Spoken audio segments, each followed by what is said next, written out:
Holy moly. That was one of the most amazing performances I've ever seen in my life.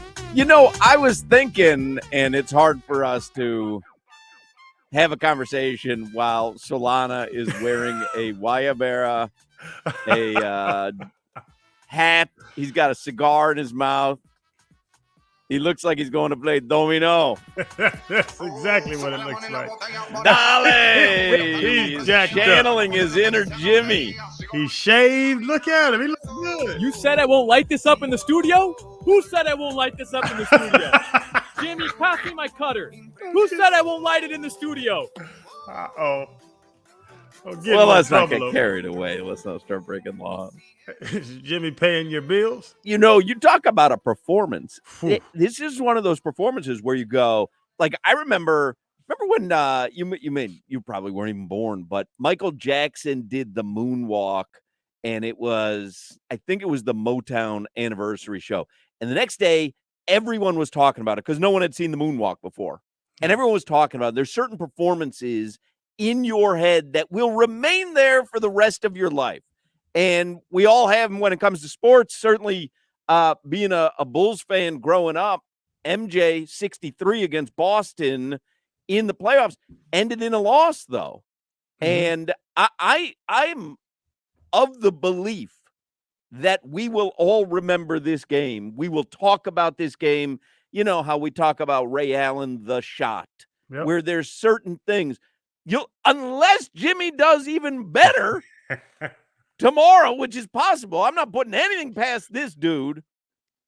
Now we'll debate Jimmy or DeMar DeRozan later on and see. I'm out. Do you believe we had that show last week? I'm out, Hawk. I'm out. Sometimes you got to take your L. And I'm taking my L on that one. In fact, I want to publicly apologize to Jimmy Butler that you and I even considered DeMar DeRozan was a better, I'll even say offensive player. Forget about player in general. That DeMar DeRozan is better at anything than Jimmy Butler. The DeMar DeRozan army right in front of me, right here. Take that podcast episode down. I'm out of the camp, Solana. I'm walking slowly back to your side. Please let me in the door. I'm sad. Do you know what kind of performance it takes in round one of the NBA playoffs to bump Aaron Rodgers getting traded to the biggest media market in the country? Crazy. And I'm not saying that got ignored on national television. Jimmy Butler was the story this morning. They got to Aaron Rodgers, but it takes something seismic to bump that story from the lead story.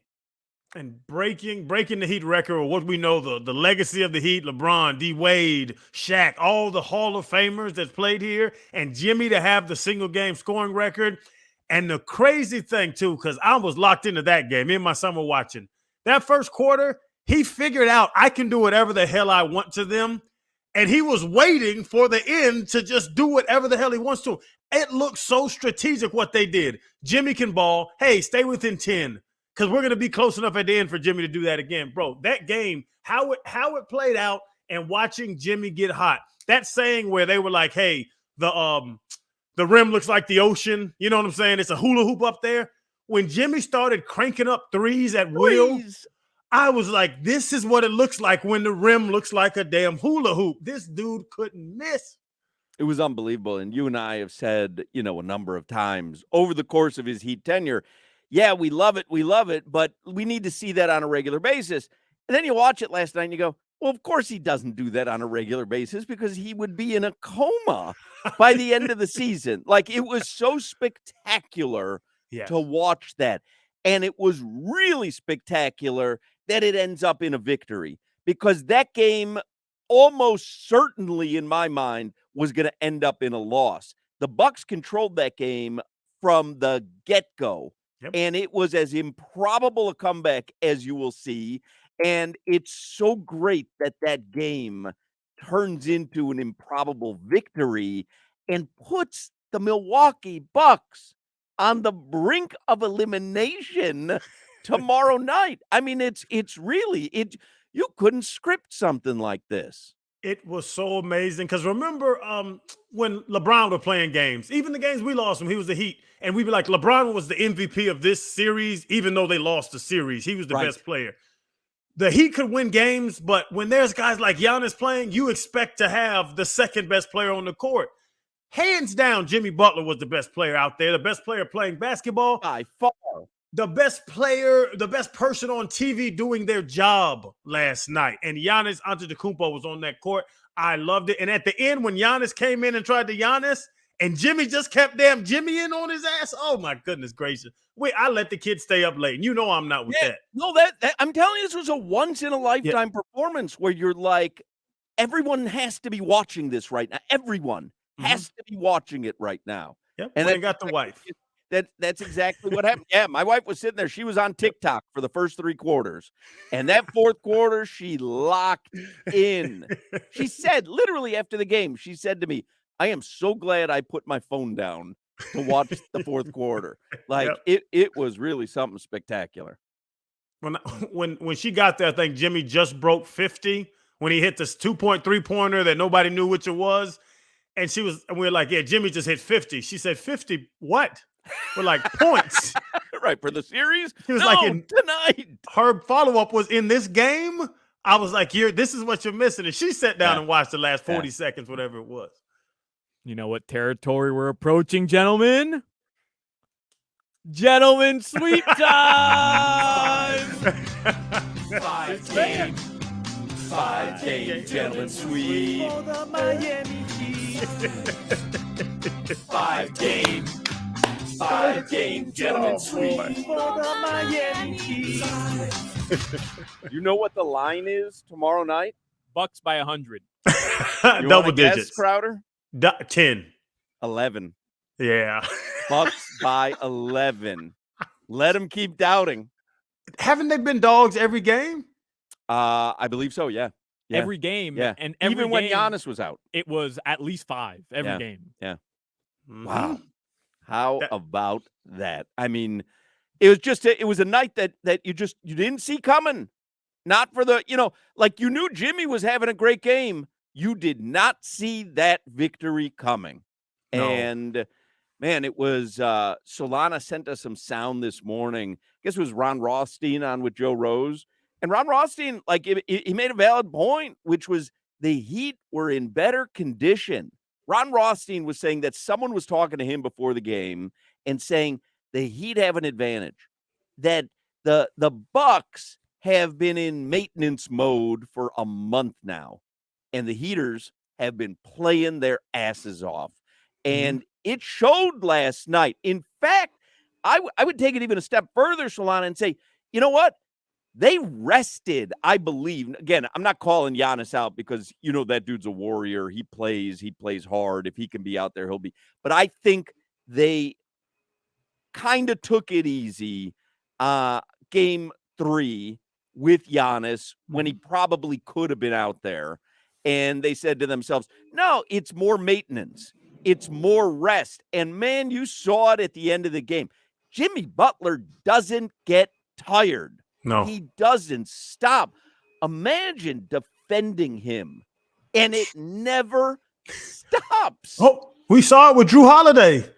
He could not do anything with him and just continued to foul this man. And then you take a step back and you go, well, okay, I'll let him beat me from outside. And the guy starts knocking down threes. I mean, you're like, what is going on here? It was great. That was great. And it's funny because you sit there and I was watching it and you see Giannis come back in. I brought up earlier, and the Heat, they said, listen, we're not going to let Giannis beat us. And like Brook Lopez, it was frustrating to see this big bastard dunk every 2 seconds. But Brook Lopez isn't going to beat you with 33 points. Giannis is going to take your soul. And the Heat's defense on top of what Jimmy was doing on the offensive side, come on. And Solana, I'll apologize. A little bit. And before the Heat took the lead in that game, Brook Lopez was chipping away at my soul. When Giannis just kept popping it over the top to him, a little bit of my soul was being chipped away each time. Don't we say that all the time? You can't when you play now the Jets, you can't let Rodgers beat you. Make him run the ball. Light boxes. When you play, don't let LeBron beat you. Make Dennis Schroeder beat you. Hey, we're not going to let Giannis drive this lane and dunk on us like he did 18 times in the first half. They set their defense and it just kept happening the same way. It was what we say, and I saw it in motion. It was like art when people say, we're not going to let him beat us. This guy can't. Do you guys agree with this statement, though? No. Okay. I'm sorry. I'm on the fence. I felt like we were too complimentary to Solana for this entire segment. I wanted to bring it back to earth. Crowder's main criticism of Jimmy is that when you need somebody to go drop 50, he can't get it. And by the way, he's scored 40 or more points now 7 times in his Heat career in the playoffs. But during the regular season, I think it's fair, right? He's not doing this in the regular season. But last night, you needed threes. You needed a huge surge offensively, down double digits with under 4 to play. And when Giannis needed a bucket, he couldn't get it for you unless he was going to the rim. Giannis is the overall better player. I'm not arguing that. But when last night the Heat needed buckets from the outside and the inside to control the game, take over the game, Jimmy's capable of it. When Giannis needed to do the exact same thing, his team in a hole, he couldn't come up with it because his only option for a surefire bucket is what? Go to the rim. And guess who was down there waiting for him? Jimmy Butler and Bam Adebayo. And he couldn't get the bucket. He couldn't do it. They kept bringing that up when Giannis kept passing it. When he got to when he hit 10 assists and he ended up getting the triple-double, they were saying he has the mid-range jumper every time he passes this ball. He's just passing it, which is not a bad decision if Brook Lopez, like you say, Hawk, is chipping away at your soul every 5 seconds. But they stopped Jimmy, too. Every time Jimmy would go drive, Brook would run his big ass over there, and Jimmy would just step back and pull up. And he did it from that damn left wing, and Drew Holiday didn't know this man was about to shoot 6 times in a row. Like, Jimmy was taking that man. He ended up taking him out the game. This is one of your big 3, and Jimmy made you take him out of the game because he could not guard him. I got a text last night from Mark Silverman, Sylvie at ESPN Chicago, who comes on with us all the time, and he texted, I'm not sure there's a player in any sport who elevates his game from regular season to playoffs more than Jimmy Butler. And I'd really have to think about that because when I got the text yesterday, I was like, wow, in any sport, do you ever see a guy who goes from, okay with feeding the ball and okay sometimes looking like a second option to when it and obviously the playoff Jimmy name doesn't come out of the blue. It's not out of thin air. He's earned it. But last night, right? In any sport, does anyone elevate their game that way? No. And I can almost answer. When I was trying to think, I'm thinking most stars have to do that to be successful. They have to carry their team. Like in football, you would go with a quarterback that just jumps in and shows out. They have to do that all season and get their team to the playoffs, where Jimmy can do – it's what he does. He can fill the box. He can get you 17, 10, and 4, whatever it is, and then get to the playoffs. And like I doubted for years, Solana, I'm sorry. Jimmy can go get his buckets. My whole thing was that he just can't get the ball and tell people to get out the way. He needs an offensive set. He needs some kind of scheme. I was wrong. Last night, they were standing around watching Jimmy. The Heat, it was Jimmy versus 5, and there were 4 more people out there just watching the game because the rest of the players were not moving. If Jimmy's listening, and I know they're, 2:18, they're probably on their way to Milwaukee already, but if he is listening, if the team bus wants to stop over here at the Citadel in Little Haiti, if he wants to come over here and punch me in the face, he's more than welcome to. The fact that I even mentioned his name in the same sentence with DeMar DeRozan sentences me to a punch in the face from Jimmy Butler, and probably, he'll knock me out of commission for weeks, but I deserve it. I deserve weeks. Yeah, years. Oh, God rest your soul. It's possible. It's very possible. He's 6'6" if he doesn't, muscle. Yeah. If he doesn't pull back at all, that's it. That's curtains for me.